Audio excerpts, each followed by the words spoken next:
Before I turn this over to Carlton Atkinson from Senator Cardin staff, I just want to note briefly where we are with the FY24 appropriations process, which unfortunately is still currently pending, as many of you know. We're currently operating with a continuing resolution, which basically means that we have held over all the FY23 funding levels until Congress can pass a full year appropriations bill for FY24. The current deadlines, and there are two, we won't get into the different weeds of which bill, but there are two deadlines affecting different agencies. They have funding expiring on March 1st and March 8th. For all of you that have pending FY24 projects, we know that you're eagerly awaiting passage of those bills, and we are cautiously optimistic that Congress will pass those bills in the coming weeks. But if you have questions about resubmitting your projects or any other project-specific questions for that matter, we're happy to answer your questions one-on-one after the conclusion of the webinar. We don't want to gum up the chat here with project specific questions. So please use the contact information that is provided in the slides. And again, we will send those slides after the meeting to request meetings. Please reach out to us for those conversations. We certainly encourage them. With that, I would like to turn this over to Senator Cardin State Director Carlton Atkinson. Thanks, Terry. Just wanted to thank everyone for taking the time out of their day to join this webinar. There are a lot of familiar faces that we see on today's call. We know that many of you are doing extraordinary things in the communities that you serve, often filling in the gaps that exist between government programs and community need. Many of you are working with tight budgets, tasked with doing more with less, and in some cases, like I've heard from some of you, trying to figure out a way to make a way out of no way. Hopefully today's call will provide some valuable information for you as you begin the process of applying for these competitive funds. We'd like to note that while we always work closely together, this year we focused on ways to make our process a little easier. In addition to this joint webinar, we will now have one application portal, so you won't have to make separate submissions to each office. Also, at the conclusion of this call, you should receive an email that will have our FY25 guide. This is a copy of our FY24 guide that some of you might have received last year, which should provide additional information on funding opportunities that are available.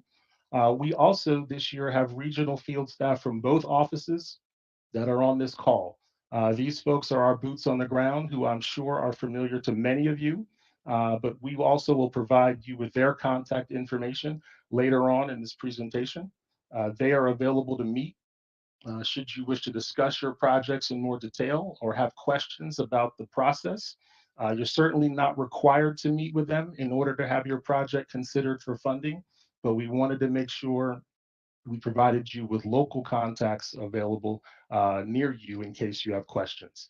With that, we hope you find today's presentation helpful, and we look forward to working with you guys throughout this process. I think now I'm going to turn it over to Deb Haney in Senator Van Hollen's office. Hi, yes, good morning. I understand we may be having a little bit of audio issues, so want to see if folks are able to hear me. Okay, great. Hearing some people in the chat, seeing that. Okay, if you can't, you may need to restart the webinar and the application. So yes, hi everybody. I am Deb Haney, so I handle Senator Van Hollen's Appropriations Committee work and also our Transportation and Infrastructure Policy portfolio. Did want to flag one little business keeping thing. If you do have questions, please send them directly to Lindsay McGregor on the call. You can find her in the list of participants, and you can send her your questions directly. Sung is manning the slides for us today, so we're going to split up those duties a little bit. And so please, again, send your questions to Lindsay. So we're going to start off right with the basics. What is an earmark? But before we get to that, I did want to give a little bit of history about the earmark process. So 14 years ago, after many decades of practice, Democrat and Republican leadership in Congress banned earmarks following a few very unfortunate high-profile incidents. Then, after 10 years, an agreement was reached to bring them back, bring the process back with limitations on eligibility and also some transparency requirements. So this upcoming cycle that we're talking about today, FY25, will be the 4th year that earmarks have come back into practice. So we've got some momentum here. We have been working out some of the kinks through the process, both internally and the agencies, and so we're really sort of have a good process going right now. So hopefully things will go smoothly, as Terry said, once we get through FY24. So what is an earmark, right? So it's a one-time federal grant provided to a specific entity for a specific purpose, designated by Congress rather than a federal agency through a competitive grant process. Eligible recipients, as you can see, are nonprofits, organizations, and units of local government. An earmark cannot be just for anything. The funding comes from existing federal programs and grants. So the project, your project, has to meet the goals and requirements of those existing programs. I'll also flag, as you can see here throughout this process, you'll hear us use different terms for earmarks. Congressionally directed spending, or CDS, is the Senate version of earmark, the word earmark. The House is community project funding, or CPF. Those terms are all interchangeable, and so if you hear us use any of those, they all mean the same thing. Next slide, please. So in addition to the different terminology we use, there are a few key differences between the House and Senate as far as process goes. So in the House, there are your House member or individual members of Congress can only request 15 earmarks total across the board. So they're really limited in the number of projects that they can submit. Here in the Senate, we don't have limitations on the number of projects we can submit. So if you take a look at our websites, you'll see that we've for some of the larger appropriations bills, like the Labor Health and Human Services or Education Bill, or the Transportation and Housing Bill, we've submitted over 100 projects for consideration to the Appropriations Committee. I will say the reason for that, partially, is the House, in addition to being limited to only those 15 projects, this past year, they were unable to request funding for projects that fell under the Departments of Labor, Health and Human Services, or Education. So that's one of the largest appropriations bills where they can fund many, many different types of projects, and the House did not have access to those. So anybody that was requesting a project that fell into one of those categories all came to the Senate. We received over 700 total applications this past round, and so we expect to, have even more. So anyway, in addition, having said that, right, the accounts differ from House to Senate. There are some in the House that they don't have access to. Additionally, as you can see, the House Appropriations Committee does require 2 support letters. We also request support letters, but it's an internal requirement for us, not an Appropriations Committee requirement. Also, deadlines may be different, although we hope that the House and Senate will be somewhat on a similar path as we finally can start FY25 soon. So, next slide, please.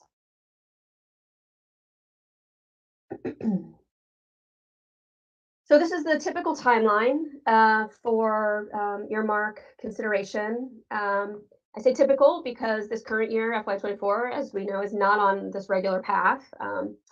But typically, as you can see, the president's budget is released in the spring, which kicks off the process. We open our application portal, and applicants will be able to submit their funding proposals over a 2 to 3 week period. I'll say right now, we do not have a set date yet for opening our application portal or for what our deadlines will be. Everybody on this call will receive an update from our offices when those deadlines are established. I'll also say real quick, we will give you enough lead time to submit your applications. We're not going to make you give us a 3-day turnaround or something like that. So anyway, so folks submit their applications. Internally, the staff and the senators review all of the project applications we received, and then the senators make their final determination as to the projects that we will submit to the Appropriations Committee. The Appropriations Committee racks and stacks all of the projects received by all 100 senators. I think maybe 98 of them actually submit earmark requests. And then the Appropriations Committee will go through their process, and in the summertime, they will release the draft appropriations bills, which will include the projects that they've ultimately selected for funding. Once they do that, then sort of the typical committee process takes over. The committees will vote on the appropriations bills. The House ideally is doing the same process at a similar time. And then eventually we will merge the bills into one final bill for final passage. And then that's when everything is official. And it takes a couple of months after that for the agencies to then reach out to all of the funding recipients, and they will start that process to get those funds flowing from the agency to the grant awardees. So that's the typical process. But like I said, we're kind of in a weird place right now with FY24. Okay, next slide, please.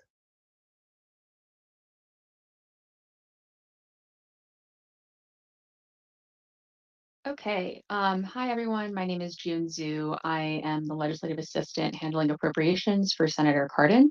I apologize again for any technical difficulties. And again, I want to reiterate that these slides will be sent out, that will be posted on our website, and there will be a recording available. So just hang tight.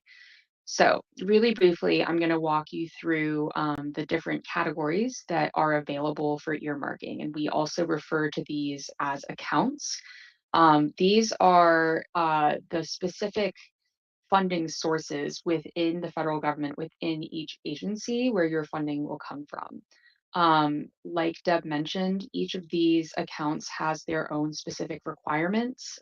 Each of them, has different potentially cost sharing requirements or the types of projects that they would be able to fund. I am not going to go through every single one because there are quite a lot. But again, we will be sending out additional materials via email. We have our FY25 earmark guide that does go into detail for each eligible account and what the various requirements are. And if after looking at that you have questions, again, we will be providing contact information for our staff so that you can reach out and ask questions. And if you need a meeting, you can meet. So while I'm here, I'm just going to kind of go over, we have a couple of different buckets of types of projects that can be funded, and there's going to be a couple more on the next screen as well. But you see community infrastructure, transportation, criminal justice, healthcare services.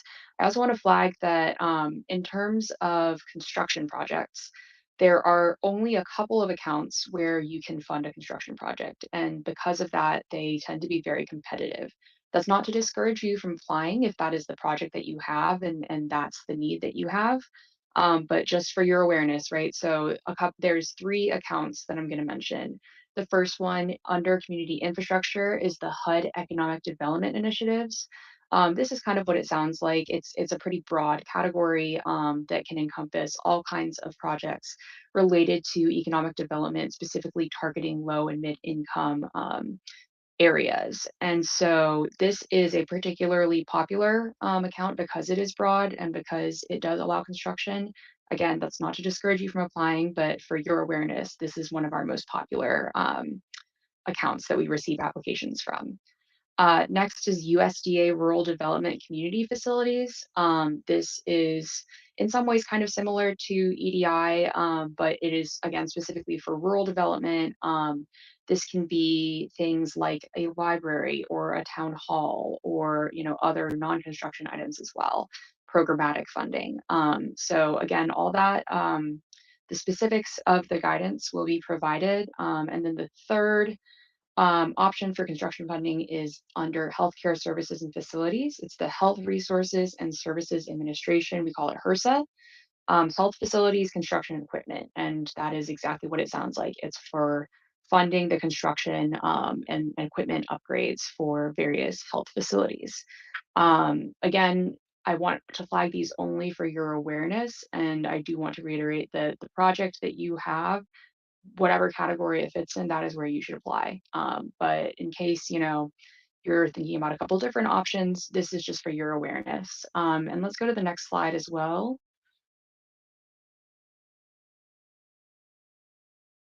Thank you. And then these are the last couple of buckets of accounts that can be earmarked. So seniors and children, small business, workforce development, and education and research. And you'll see, again, there are so many different options. We really love seeing all the creative projects that you guys come up with, the different things that each organization brings to the table to serve Marylanders. And so, yeah, just for your kind of overview awareness, that's where the earmark funding would come from. Next slide.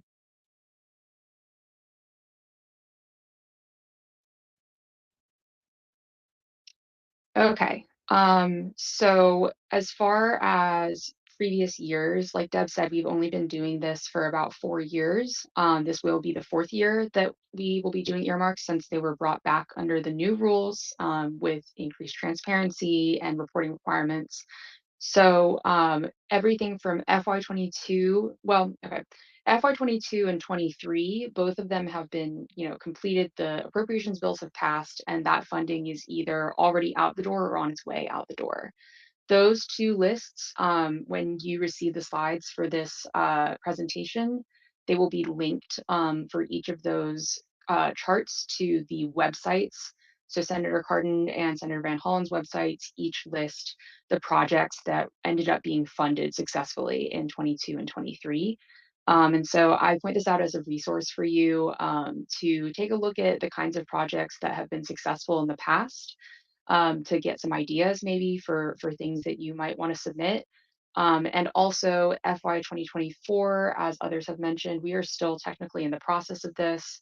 And so you can see the submitted projects that we have. So that is the kind of larger list of projects that each senator submitted to the Appropriations Committee.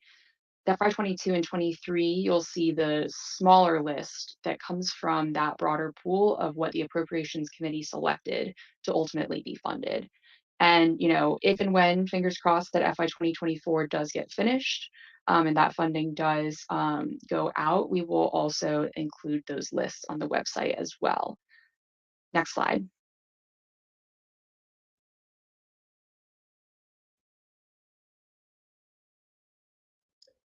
Okay, so here we are. These are the basic elements for what is in your application, the top things that we are looking for. So obviously you need to name your project. Project purpose, this is really key to have this very short, again, 1 to 3 sentences describing what your project does, who it's serving, and what the funding will be used for. This is the information that is used to identify your project in the appropriations bills. So it needs to be very, very short and sweet to just tell us what exactly it does. The justification of your request section, again, much larger justification. Multiple paragraphs. You can include as much information as you want here. Project details, again, very specific details about the communities that you're serving and the need that exists and how your project will solve or address those needs. You can also talk about your budget in this section and, again, what exactly the funds will be used for. But the detailed budget section is really where we need and want to see like your basic like number chart. This is just a list of all of your expected expenses for the project and showing exactly where within your total project cost the earmark funds will be allocated. So it's important to clearly identify, again, what the funds will be spent on and how that fits into your overall detailed budget. Ideally, the earmark funds that you're requesting are not the full amount of the total cost of the project. A more competitive project will have outside funding sources. And so we have another section to identify where you have other funding sources on hand, whether it's internal funding sources or you have an active capital campaign ongoing, or you have foundation funds or funds from the state. That's where we'd like to see that information. And then two, if you still have a funding gap, we need to, be aware of that as well. This is also a place where you will identify the scalability of your project. So if you are requesting funds for, $1 million to expand, your services in the community, and you expect to serve an additional, 2,000 individuals in a year. If you only receive half of that, is your project scalable? Can you still expand that service? And again, provide resources and services to half the number of individuals. So we want to know if it's scalable, or if you're doing a construction project, is there a discrete component of the request that could be funded with fewer dollars? So that's really important for us to know. I'll just reference this really quick because I see it in the chat. In kind is good to know about, but if you are looking for dollars to support your project, we need to know if you have additional dollars there to fill the funding gap between the earmark request and the total project cost. I'll talk about this in another minute, but I'll flag it as well. If you're there are some projects, some accounts, or funding sources that do require matching funds, and those matching funds have to be actual cash. They can't be in kind, but we'll get to that in a minute. And then the other last component here, the most basic component is, how long will it take for you to ramp up your project or to complete your project and spend those earmark dollars? So that's understanding the timeline for your project is important as well. And this is key because if you're applying right now this spring for FY25 funds, assuming we stick to the typical schedule that we just went over a minute ago, the funds won't be sort of flowing and in hand until spring of 2025. So depending on, you have to understand that timing for your project. Earmark funds are not retroactive. So any previously incurred expenses towards your project cannot be paid off using earmark funds. They're only for new expenses moving forward once you receive the funds. So understanding that timing is key when planning your project, and including all of that in your application is really important. Okay, next slide.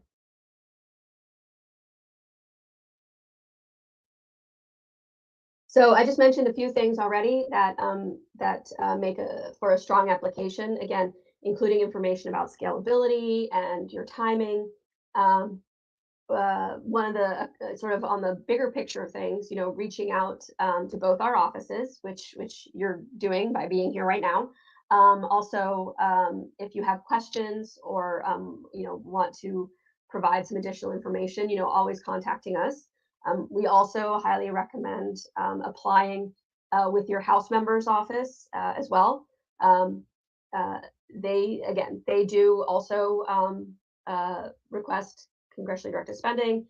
Their accounts are more limited, But if they are able to apply request funds for your project, you should certainly meet with them as well. Again, we talked about letters of support, key for your applications. If you have local elected officials, county council people or local delegates, county executives or equivalent, and also other nonprofits or organizations that you work with who can sort of vouch for the work that you're doing or seeking to do. Those are the key types of organizations and individuals that we look for in support letters. We talked about a little bit about the components of the application, again, clearly addressing how your project advances equity in the community and addresses unmet needs. If you have multiple projects requests, we need you to rank them. And again, this is a dialogue, right? So, it's not just you submit and you never hear from us again. We will have follow-up questions. You may have follow-up questions. As June said, you'll see and get all of our contact information at the end of this presentation. And so, you are welcome to reach out to us. And again, it's a dialogue.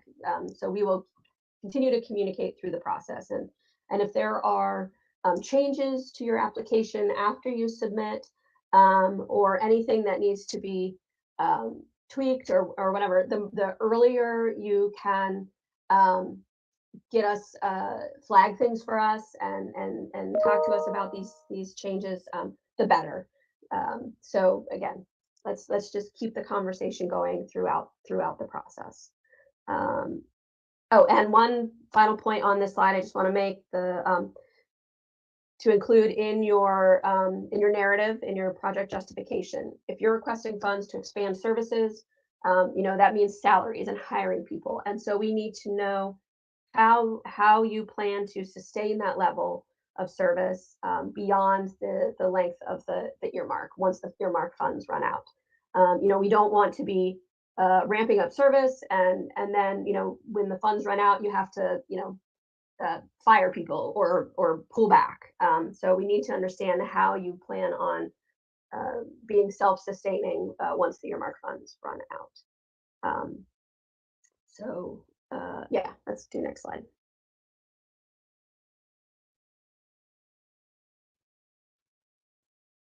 Okay, so we're just going to walk through a sample project and a part of the application. I want to reiterate that this is a fake project. This is not a real one, but we came up with this just for the sake of giving folks kind of something to look at in terms of what it might look like when you submit your own application. So this project is the Fort Avenue Community Center and Food Pantry. This kind of information that we have on this page is kind of more of the basic logistical information that Deb mentioned previously in the application component. So where is it located? It's in Baltimore City. Note that the total cost of the project is $5 million and that the congressionally directed spending, the earmark part, is only $1.5 million. Again, a project that has other sources of funding in addition to earmark spending tends to be more competitive. This project, because of the nature of it being a food pantry and trying to address food disparities and hunger in a low income area, would fit within the Economic Development Initiatives account that I mentioned previously. So EDI within the Transportation, Housing, and Urban Development Bill. And when the time comes for you to select an account, I do want to also add that I know that some projects might be kind of in between. It could fit in one, it could fit in the other. Feel free to reach out to us. We're happy to help you, kind of think through what might be the best fit. Next slide, please. Oh, and sorry, one thing I forgot to mention, at the bottom of the screen, you saw that this year you will again be completing only one application. Thanks to the power of technology, we now have a joint portal between the Cardin and Van Hollen offices. We are already coordinating very closely on the back end and have been the last couple of years, but this is intended to make the experience just easier for applicants so that you're not duplicating work and you know that your information is going to get to both of us and we're both going to get the chance to review your project. So these are the project purpose and justification. And these are kind of more of what we would call like the short answer, maybe long answer portions of the application. And I really want to focus on this because we tend to get a lot of questions about what to include. So like Deb mentioned, the project purpose, this is a very, very brief description of what your project does, who it serves, and what the impact will be. So like 1 to 3 sentences max. You see here that this is very succinct. It's the funds will support a construction project of a new facility with a commercial kitchen and food pantry. There will also be programming, and this community has experienced disinvestment, and so that's why they're targeting this specific area for this project. Very quick, very short, and I want to also flag that this will be published in the actual appropriations bill. So whenever the final projects are selected and the entire government budget bill has been written and printed, all of the earmarks are listed, and they will include this short project purpose just as something that the public can read. So just be mindful also that that will be public facing. Now, the justification portion, we are looking for something longer and more detailed. This is not public facing. Here I have kind of one paragraph just so that I don't have people trying to squint at a screen with really small letters. But in your actual application, we're probably looking for more like 3 to 5 paragraphs. This is where you really get to tell your story of your project. So, how did it come about? What's the need that's been identified? Is there kind of evidence or community support that can back that up? So, see here it references a study with Hopkins Public Health saying that it's a healthy food priority area. So that's helping to justify why this is the right place to target funding. And really the kind of, when you're justifying your request, the answer that the question that you're trying to answer is, why is this a good use of taxpayer funds? What is it about this project that means that it's doing the right thing at the right time, using funds wisely, and is going to be a good investment for the federal government? Because earmarks ultimately, like Deb was saying, they're intended to be one-time self-sustaining projects. We don't want, and in fact do not fund projects year over year for the same thing, because the goal is kind of to either be a starting point, something to help you get off the ground, or maybe like the final touches, just something to help push it over the finish line, or some discrete component so that this is intended to help you accomplish your goal without becoming a source of funding that you would need to come back to again and again. You want to make sure that as many people as possible can access these funds, and do the great work that you guys are doing. So the justification, again, just your opportunity to explain your request, the project, kind of maybe the community that you're serving, and how the specific project will meet the needs that are there. Next slide.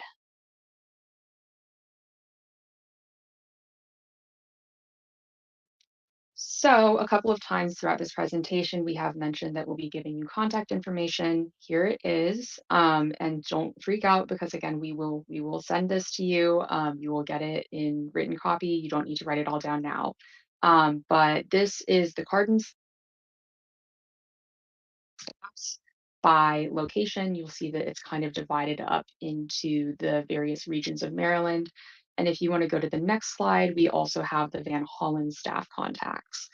Our field representatives are the folks who are on the ground every day, in the community. And as much as we here in DC also want to be attuned and mindful to the needs of Marylanders, We are aware that we can't be there every day. We can't, be the person who really sees what's going on. And so we really rely on our field staff to kind of be the boots on the ground for us when we're looking at projects. They may already know you. You may already be acquainted. And they are kind of our insight into what's going on, in their region and what the needs are and how we can best meet them.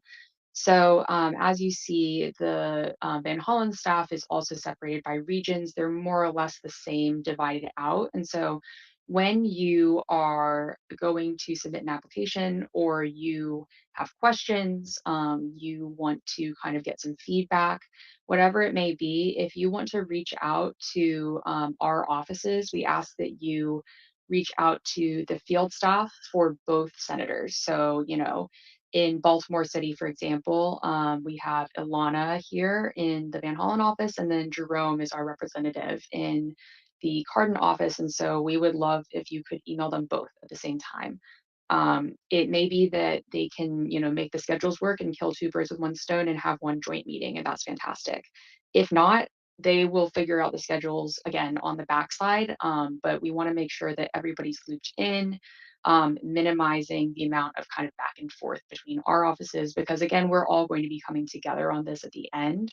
So the earlier we can kind of get involved together, the better. And then, okay, next slide.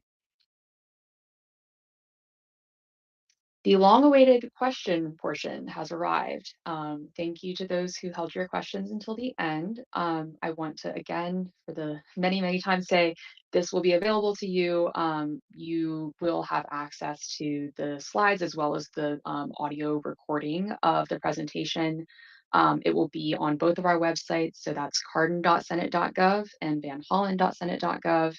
Additionally, you can see the email addresses of myself and Deb and Lindsay and Sung, who have been kind of running things on the back end.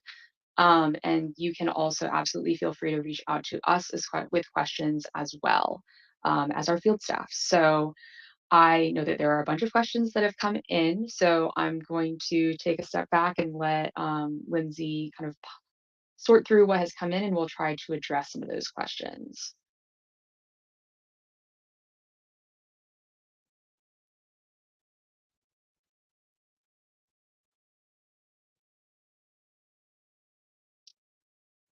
Very quickly, because I see it in the chat, for timeline and deadline, we don't really have a prediction, unfortunately. I know that it is frustrating, especially for any of you folks who are waiting for FY24 funding to be finalized, that everything is very in flux right now. And frankly, we are also kind of just waiting to see what's going to happen.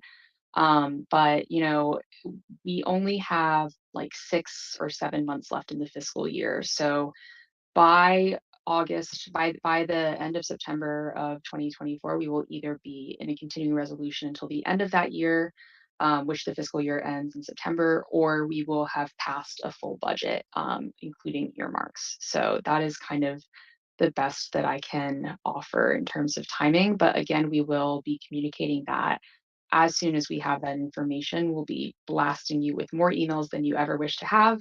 You will know well in advance when we are opening our portals and when we are closing them. So we really want to give folks time to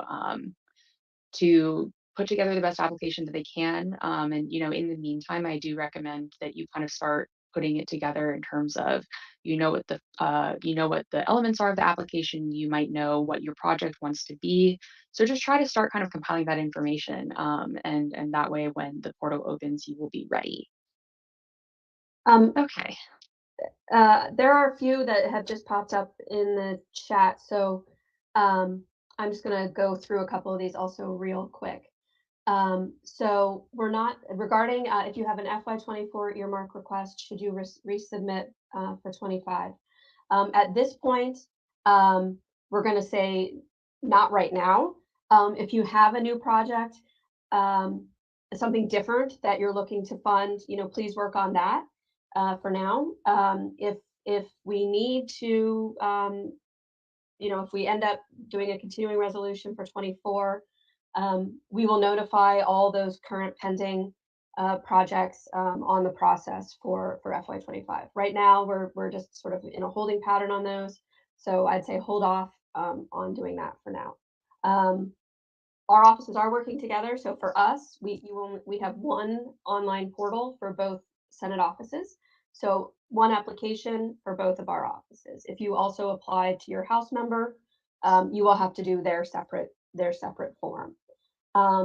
If we receive an attachment we can't open, that the system flags that for us, and we will follow up with you to get another version of it. I will say, please do not send us any password protected documents. That's really what actually jams it up for us through the system. So if you have PDFs that are password protected or have some level of protection on them because of a signature or something like that, you can remove the signature from the document. That's fine. We just anything that's password protected or protected in some way really jams up our system. So so there's that. You can apply for multiple projects under multiple categories or accounts as long as you prioritize. So that is no problem there. We've received a couple of various types from the same applicant, so that's fine too. If I have a couple for you if you're ready. Okay, yes, sorry, go ahead. No, you're all good. So I guess one of the biggest questions that we're seeing, I've got it from a couple of people now, is looking at a project that they already submitted in FY24. Should they be resubmitting it this year until we know about the continuing resolution and budget? Right, again, so I'm saying let's hold off on that for now, resubmitting the same project. And again, if you have a new idea, a new project for FY25, work on that now. Also, just as in addition to that, if you have a previously funded project from FY23 or 22, and you're looking to sort of build off of that, you can request funds for that, as long as it's sort of a kind of a new part of your current project that you were previously funded. If you're asking for the exact same thing, to do the exact same thing, that you can submit that, but it won't be as competitive as sort of a new either a new idea or sort of a new phase of your project that you're working on. Okay, another question that's come up a couple of times. Can an organization that is in Virginia or a state nearby Maryland that serves Marylanders but is registered in a different state still submit to a Maryland member? I think that the answer is yes, but let me maybe double check on that. And because I recall that we have had a Pennsylvania-based organization that was doing work in the Susquehanna or maybe in the Chesapeake watershed. And obviously, those natural features do not respect state lines. And so I think that it probably is going to be on a case-by-case basis. And it may be the case that they need to have some kind of physical presence in Maryland, but reach out to us if that's the case, and we can kind of on a more individual basis help you assess whether you would be eligible or not. But I think that it's not an absolute no. Yeah, it's not an absolute no, but again, if it's an entity, the headquarters are based in West Virginia or somewhere, or Delaware, but the activity is taking place in Maryland. That's like a case by case basis, but I would say we're 99% not going to fund an activity that doesn't benefit Marylanders. So there's that. Another question that's come up in a couple of different ways, time frame for spending the money. So do they have to finish it by the fiscal year? Also looking at kind of reimbursement versus upfront paying. That's a question that we've gotten a couple of times from a couple of different organizations. Oh, sorry. Go ahead, Deb. Oh, sorry. Okay. So timeline. It's not based on the fiscal year. The Appropriations Committee prefers that the funds are spent within a calendar year following receipt of those funds. Oftentimes, your projects are not simple, based on a calendar year. They may be based on a school year or on a season, for example, depending on the work, on what you're doing. And so, that those kinds of things are it's flexible in that sense. Otherwise, they do want them spent, within a calendar year following receipt. Retroactive active issue again, funds are to be spent on new expenses moving forward following receipt of the funds. They cannot pay off debt, and they can't, be applied to previous expenses, pay old bills incurred, prior to receipt of the funds. There was a question about how does that affect in any way the FY24 earmarks, and there's no connection there between the FY24 process and retroactivity. It's based on the day that you receive the funds for the new fiscal year. Lindsay, before you go to the next one, I'm going to jump in really quickly because I am seeing this in the chat a bunch. For folks that have submitted a project in the past for FY22, 23, or 24, that is no longer being considered. So it did not make it past, it didn't make it to the final round. Yes, you can resubmit the same project. And there's a couple of things to say about that. First, the applicant pool is different every year, and the needs that people have are different every year. And so there are some projects where they're a really great project and we wish we could fund more of you, and we just don't have the funding to do it. So there are cases, right, where a project that didn't make it through one year might be more competitive in the following year's application pool. Hard to say. The other thing I'll say, though, is that if you did not make it past the first round of decisions, so if neither senator submitted your request to the Appropriations Committee, if you are wanting to submit the same project or you still have that same need, I would really look at the project itself and kind of think about what the factors might have been that would have, led it to not be submitted in the first place. Because not making it past the first round, there are all kinds of reasons, but it's very possible that there is some element that was problematic or that didn't meet the requirements, or whatever it may be. And I saw folks asking about whether they could get feedback on a former project. I think, again, that's on a case-by-case basis, but just reach out to field staff or to us, and we can see what we can do, keeping in mind that we are limited capacity of just a couple of people. So people are looking for clarification on what we just talked about. This is a bunch of people asked very different questions, but around the same idea. So I'm just going to answer it briefly. People were asking, so is it expenditures that are reimbursed, or basically they're confused on, are they supposed to be spending the money and then they get reimbursed with the earmark, or are they supposed to be getting the earmark in hand and then spending that money post having it in hand? We've gotten 4 more questions about that since we answered it. Okay, so once the grant, once you are approved for funding, your project is in the final omnibus appropriations bill. Depending on the account or program that is funding your project, some of those will then reimburse you for new expenses following that date, right? The key date is the day we pass the appropriations bill. Any new expenses following that are what is earmarked, you can spend your earmark money on. Some programs will either reimburse you for those new expenses, and some will provide the funds up front for you to expend. That's on an account by account or program by program basis. So I hope that, and if you have a specific one in mind, I can get that answer for you. But the key date is the date we pass the appropriations bill. Everything forward from that earmarks can be used for that.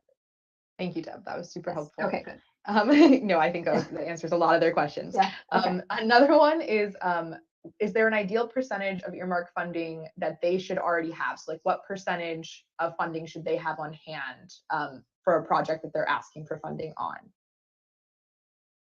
I would say that there is not an ideal percentage. The having other funding on hand, not having the entire project be funded via earmark, I think is pretty important. And that really does increase the competitiveness of an application. It really varies by account as well. And I know that it's kind of maybe a little bit of a cop out answer, but it really, there are projects as wide ranging as, funding renovations for a rural library to re-entry employment opportunities for people who are involved in the criminal justice system, and they may be like agency specific. And so I'm seeing a lot of questions about specific projects. So, I would say having some funding on hand.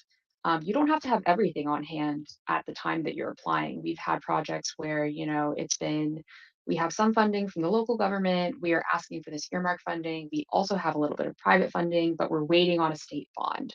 That's fine. I think it doesn't have to all be there, but we want to feel comfortable that your project is sustainable and likely to move forward and be successful. Okay, great. I've got a couple more questions that are pretty wide reaching, but I will remind everyone who is asking questions, a lot of them are getting very specific to your individual projects. Please remember that, if you have very specific questions, you can always reach out to us. That contact information for your field staffers, that's who you want to be asking these questions to, looking to meet with them if you really are stuck. We're happy to answer everything, but we can't be answering super specific questions right now just because we have over 800 people in this meeting. So unfortunately, we can't get too into the weeds on specific projects. A question that is pretty broad that I had 2 times, I believe, is about a 501c. Do you have to be a 501c? And or if you're still applying to be a 501c, how does that function in the earmark space? Right. So you have to be a 501c3 to receive an earmark. Now, if you're working on your 501c3 while you apply, that's fine. My hesitation, honestly, is that that makes us assume that you are a brand new organization without a history of working in the community, and so we would need some additional justification in your application to demonstrate that you have some again some activity already ongoing in the community, and that you are working with folks in the community already. It's important that we have sort of organizations that this isn't their first nonprofit that they've run before, or that they have some experience in managing also a significant amount of money. I mean, that's a key thing. If you're getting a $500,000 earmark, do you have the internal capacity to manage that type of grant and the experience to do that? So we would need to have a little bit more of that background in your application to explain that to us. All right, I've got 2 more questions that I think we should try to cover just because a few people asked them. I will remind everyone who's asking in the chat for contact information, about the slides, all of that. You will be getting a follow-up email that's going to have the slides from this presentation. Those slides do include the contact information of the field staffer you should be contacting with follow-up questions and meetings. You also will be receiving a recording of this presentation. They will also both be available on the website. So, if for some reason you registered late, if something didn't quite click, you will be able to find all this information on the website. And people who are asking for which account you should be going into, the earmark guide walks you exactly through that question of which account you should be looking in. That earmark guide will also be attached to the email we send and also be available on the website. So all of those general questions, hopefully that answers them. To kind of get our last 2 a little bit more specific questions, people are asking about acquiring buildings and construction costs, as well as acquiring land acquisitions, and just kind of asking for if that's possible and what the restrictions are. June, you want to take that one? Yeah. So the answer is yes, kind of. I mentioned earlier in the presentation, I know some folks kind of joined late, but I'll reiterate, there are a limited number of accounts that are open for construction costs. That includes land acquisition. And that is the USDA Rural Development, the HUD, Housing and Urban Development, Economic Development Initiatives, and HRSA, which is the Health Resources and Services Administration. Let me just jump in there real quick. HRSA does not do land acquisition. Yes, HRSA does not do land. So, these specific guidelines will be included in the Earmark guide. You will be able to see that, but the short answer is yes, there are some accounts that you could potentially fund construction or land acquisition. Because the number of accounts is limited, they tend to be really popular for applications and they tend to be pretty competitive. So just for your awareness, yeah, it's kind of what you're looking at. Oop, I think somebody's mic might have turned on. Okay, I feel like that's kind of the big broad questions that have been being asked. We did just get one about how many folks normally apply and how many are typically funded. Obviously, we don't have specific answers for that, but do you guys want to give kind of a broad window of what they might be looking at?